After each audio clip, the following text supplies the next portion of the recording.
Olá, aqui é Diego Carneiro e hoje a gente vai conversar um pouquinho sobre como estudar para concursos do Magistério Superior. Como vocês devem ter notado, eu passei um tempo um pouco afastado do canal, justamente porque eu estava envolvido num processo seletivo para o Magistério Superior. E eu gostaria aqui de consolidar nesse vídeo o resultado dessa minha experiência, né, e algum conhecimento que eu sistematizei com essa e outras experiências que eu já tive. Eu acredito que não é um material muito disponibilizado na internet, dado que são relativamente poucas pessoas, né, que tentam esse tipo de concurso. Como eu disse, a gente vai tratar nesse vídeo especificamente da prova escrita. A prova para professor de nível superior ela é um pouco sui generis, né? Porque você não pode, em via de regra, ficar estudando antes do edital sair, né? Porque os pontos eles costumam ser muito específicos e muito extensos. Então, dificilmente os mesmos pontos vão cair ipsis literis em todos os editais, né? Então, em vários editais. Geralmente você pode aproveitar um ou outro ponto, mas via de regra a maioria dos pontos são exclusivos de cada certame. Então, um ponto inicial aqui crucial para nós seria o estudo do edital. E eu selecionei aqui algumas variáveis importantes. Claro, você vai ler o edital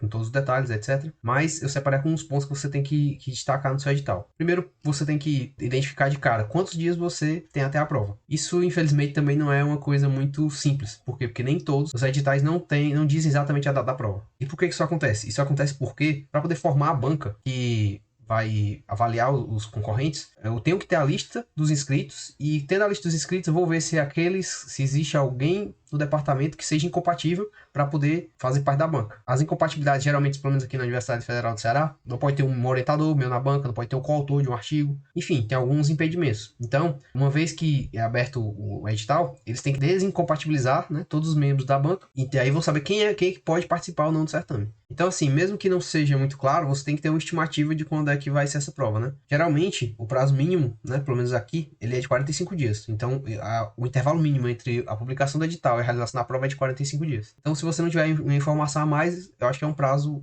razoável que você tem que trabalhar. Mas, geralmente, é bom você procurar se informar, né, junto do departamento se existe uma previsão para essa realização de prova. Outras variáveis que você tem que extrair do edital, né, de cara, é o número de pontos cobráveis, né? Assim, só para esclarecendo para quem nunca fez prova de magistério superior, geralmente como é que funciona? Você tem tópicos de aula, geralmente, no meu caso, a maioria das vezes que eu participei foram 10 tópicos, dos quais alguns só vão ser sorteados no dia, você tem que escrever dissertações sobre aqueles temas. Normalmente você vai ter estrutura assim, né? O número de tópicos que são cobráveis, né? Normalmente 10, e o número de pontos que são sorteados, que varia de 1 a 3, né? Eu já vi até 3 pontos que vão ser sorteados no dia para você replicar, fazer as dissertações. Um outro ponto também bastante interessante que você tem que observar para o seu planejamento é a duração da prova, né, em horas. Ou seja, quanto tempo você vai ter para fazer esses pontos. Então, se eu tenho 3 pontos em 4 horas, então eu tenho uma ideia mais ou menos do tamanho dos pontos que eu vou ter, porque existe uma limitação de memória, né, de quanto você pode memorizar, mas dependendo do prazo, isso geralmente não é o gargalo. O gargalo vai ser a sua capacidade física de escrever. O número de páginas você vai conseguir escrever dentro do prazo que vai ser escrito. Tudo isso vai ter que ser bem calculado para você conseguir otimizar aí o seu estudo. Então vamos por exemplo. O exemplo que é exatamente o certame que eu participei. Eu tive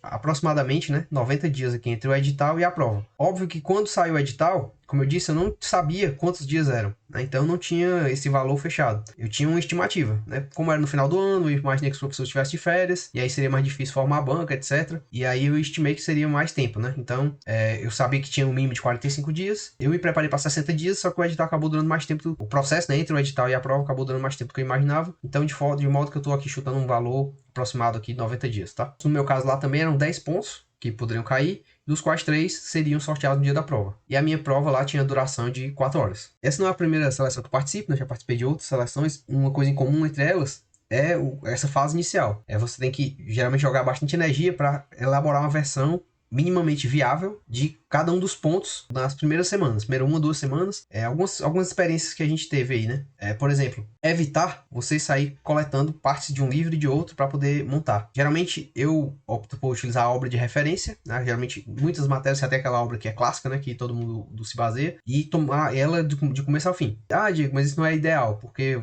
algumas obras têm uma coisa melhor do que outra, etc. Mas aí você tem que ter em mente a frase de que o perfeito é inimigo do feito. Essa velocidade inicial ela vai ser crucial. A prova de magistério superior ela exige memorização. Então, você tem que consolidar uma versão do ponto que você vai posteriormente memorizar. Eu fiz aqui uma estimativa de quanto tempo, mais ou menos, você deveria gastar nessa fase inicial. Eu chutei aqui mais ou menos 15% do número de dias que você tem. Alguma coisa em torno da primeira e segunda semana, você já deveria ter pelo menos uma versão inicial de cada um desses pontos. Uma forma de você estimar mais ou menos o tamanho desse ponto, aqui medido em número de páginas, é mais ou menos quanto tempo você tem para cada ponto, o S sobre T aqui, dividido pelo tempo que você demora para escrever uma página. Esse tempo a gente vou mostrar para vocês como é que a gente calcula mais à frente. Como regra de bolso, pelas minhas experiências, um ponto inicial interessante teria aqui alguma coisa entre 10 e 12 páginas. Então note que é bastante coisa, porque são 10 pontos, há alguma coisa entre 10 e 12 páginas, entre 100 e 120 páginas que você teria que escrever ao longo dessas 2 primeiras semanas. Então eu percebo que é um trabalho, essa fase inicial ela é bastante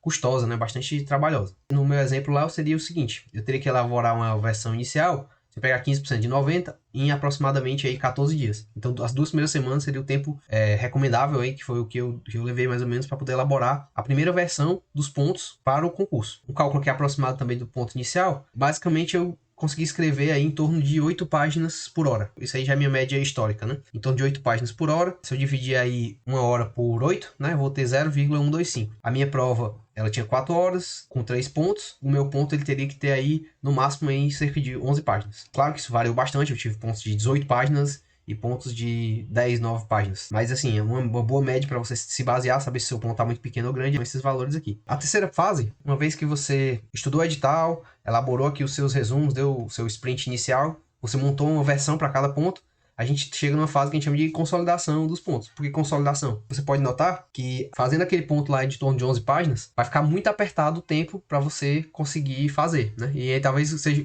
não consiga nem memorizar essa quantidade de páginas todas. Então o que acontece? A gente faz uma consolidação. Você vai fazendo testes, né? Replicando esses pontos, e à medida que você vai replicando, você vai notando melhorias que você pode fazer, e você também vai ajustando o tamanho dele para comportar no tempo que você dispõe. Uma diretriz que eu poderia estabelecer seria: eu vou replicar o ponto, e aí eu cronometro o tempo que eu demoro para fazer isso. Se esse tempo ele ultrapassar T sobre S, então eu vou ter que resumir mais. Eu repito esse procedimento até que eu tenha um ponto que fica abaixo desse parâmetro aqui, T sobre S. Como regra de bolso, geralmente eu demoro mais ou menos 5 versões, ou seja, eu repito 5 vezes cada ponto para poder chegar numa versão final. Isso aqui claro, varia bastante. O grosso da mudança, 90% da mudança vai ocorrer aqui nessas 5 primeiras repetições. E o ponto, aquele ponto de 11 páginas, ele vai cair para alguma coisa aqui perto de 8 páginas. E aí eu recomendo também que esse tempo, né, até você chegar no ponto, na versão final do ponto, ele não demore mais do que 15 e 20% do tempo que você tem em torno da prova. Então lá no nosso exemplo, né, eu teria aqui nosso tempo máximo por ponto, 4 horas, né, e eu tenho 3 pontos. Então eu teria mais ou menos 1 hora e 33, 1 hora e um terço para fazer cada ponto. E o processo como um todo deveria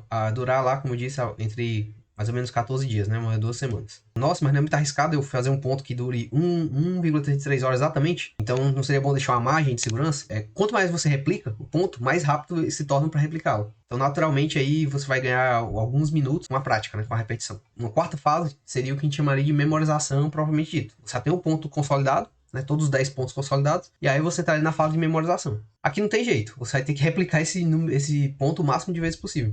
Existem pessoas que preferem fazer só os tópicos, né, e no dia elas desenvolvem, né, porque aí é muito mais fácil memorizar tópicos do que memorizar o texto completo. Contudo, eu acho que no dia, né, você contar com a sua habilidade escrita no dia, eu acho um pouco temerário, né? Um pouco perigoso. Então eu, particularmente, opto por uma memorização 100%. Então, para fazer isso, não existe outra maneira a não ser replicar esses pontos aí o máximo de vezes que você aguentar. E para isso, né, uma forma de você fazer isso de maneira confortável é estabelecer uma meta diária de repetições. Então, no meu caso, a minha meta era 4 repetições por dia. Então eu dizia, olha, para eu cumprir meu dia aqui, eu tenho que fazer 4 pontos, né? Replicar 4 pontos ao longo do dia. E aqui eu tenho um cálculo aproximado que de número de repetições por dia para você cumprir aí a meta dentro do prazo que você tem. A gente faz essa conta aí. Também pela minha experiência, a partir da 10ª versão, você já consolidou tudo que podia. Ou seja, você já conseguiu praticamente memorizar todos os pontos, né, com algumas pequenas exceções, mas você consegue decorar todos aqueles pontos de 8 páginas, né, que agora vão estar já com 8 páginas. Então, no meu caso lá, 80 páginas era mais ou menos que eu conseguia memorizar um pouco mais, né? Eu fiz pontos um pouquinho acima de 8 páginas, mas em torno disso. E aí, a partir da 10ª versão, eu começo a não olhar mais para o ponto e replicar de cabeça. E aí, quando eu termino, eu volto para o material anterior e vejo o que foi que eu errei. E aí eu marco, né, com a caneta vermelha, eu marco lá a parte que eu errei, né? E aí eu ao fixar esse erro, né, na próxima vez que eu for fazer isso vai, digamos assim, ressaltar e eu acabo errando menos, né? Então, ao fazer isso sucessivamente, você acaba reforçando aquela memória daqueles pontos que você não sabia inicialmente. Então, um exemplo de cálculo aqui da meta diária, né, seria, por exemplo, 10 vezes, né, seria 10, que é aproximadamente o número de repetições até a memorização, vezes C, que é o número de pontos. Então, 10 vezes 10, né, daria 100, ou seja, eu tenho que escrever 100 pontos, né? 10 pontos 10 vezes. Isso aqui dividido por aproximadamente 40% do prazo que você tem. Então, aproximadamente 40% de 90, isso que dava em torno de 3 pontos por dia. Como eu disse, eu fiz cerca de 4 pontos por dia, exatamente porque eu não sabia, né, que eu tinha 90 dias. Eu achava que ia ser menos tempo. Então, eu acabei aumentando o número de pontos por dia para ter uma margem, né, de segurança. A fase final, né, e aí eu digo as 2 semanas que antecedem a prova, eu foquei em simulados. Como é que é o simulado? Basicamente o que você já vinha fazendo, né? Replicar os pontos sem olhar. Só que, nesse caso, você tenta fazer os 3 pontos em seguida, simulando o tempo de prova. Por que isso é importante? Porque você vai ver que isso é uma coisa extremamente cansativa. Na primeira vez, você vai quase não conseguir chegar no final. Né? Porque uma coisa é você replicar um ponto, já é cansativo. Você replicar 3 pontos seguidos é uma coisa muito cansativa.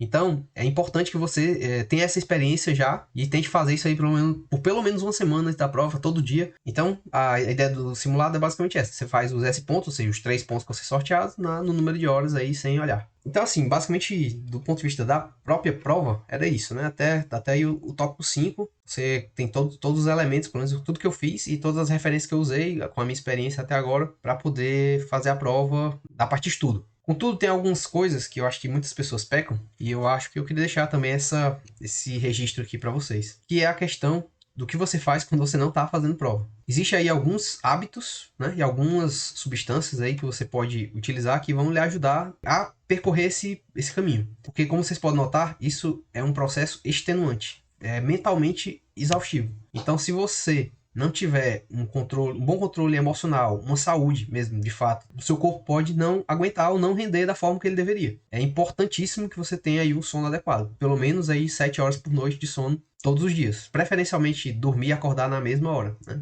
Aí a gente já tem evidência científica bem consolidada de que isso aqui é condição necessária para uma consolidação da memória. Se você não estiver dormindo direito, você provavelmente vai estar jogando boa parte daquele seu esforço fora. Um outro aspecto que muita gente negligencia e que é extremamente importante é fazer exercício físico, porque ao fazer exercício físico você está aumentando lá seus batimentos cardíacos, melhorando a sua circulação, e essa circulação, né, oxigena o cérebro. Isso também ajuda a consolidar as memórias, como ajuda você a ter resistência física, né, para poder encarar as provas. Não se engane que porque não é porque você está sentado escrevendo que isso não é cansativo, é muito cansativo. Então, você ter um preparo físico vai ajudar, né, a você conseguir levar essa rotina, fora que é o hábito que a gente chama de hábito angular, né? Ela ajuda a estruturar o resto do seu dia. Então, é importante você incluir em algum momento aí da sua vida, pelo menos uns 30 minutos de exercício físico. Isso aqui também é uma descoberta, né? Acho que um dos aspectos mais negligenciados, talvez, de se preparar para um processo como esse, é a questão emocional.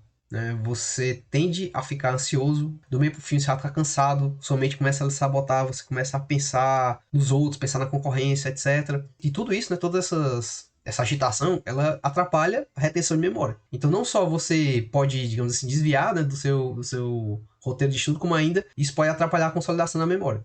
Então, uma estratégia que eu aprendi aqui foi uma estratégia de meditação guiada. Você joga aí no YouTube, tem dezenas de estratégias, um videozinho de 5 minutos, você fecha os olhos antes de começar a sessão, bota o fone e passa por isso. Ele dá umas instruções de respiração, etc. Isso lhe acalma, sua mente, né, relaxa, e com isso você fica mais, digamos assim, receptivo a novas memórias. Então, isso é um processo importante. E por fim aqui, o número 4, né, seria algumas substâncias, né, que elas podem lhe ajudar. Por exemplo, cafeína vai lhe deixar mais alerta, né? Então, isso aí é bem conhecido. Você pode usar o café como sendo um mecanismo para lhe ajudar a ficar alerta, né? Claro que você não pode exagerar. O ideal, na verdade, é nem tomasse todos os dias, né? Ou só tomasse nos momentos ideais, porque o café perde efeito, né? Ou ele reduz seu efeito à medida que você consome ele em excesso, né? Então, o uso cíclico de café é uma boa estratégia. Existe uma classe de substâncias chamada de adaptógenos, né? Por exemplo, Rhodiola rosea, Panax ginseng, Bacopa monnieri. São plantas que você consegue comprar sem receita, né? São tranquilas, relativamente seguras e que ajudam a combater o estresse. Então você, digamos assim, se torna mais resistente. Ajuda o seu corpo a se adaptar ao estresse causado por esse processo todo.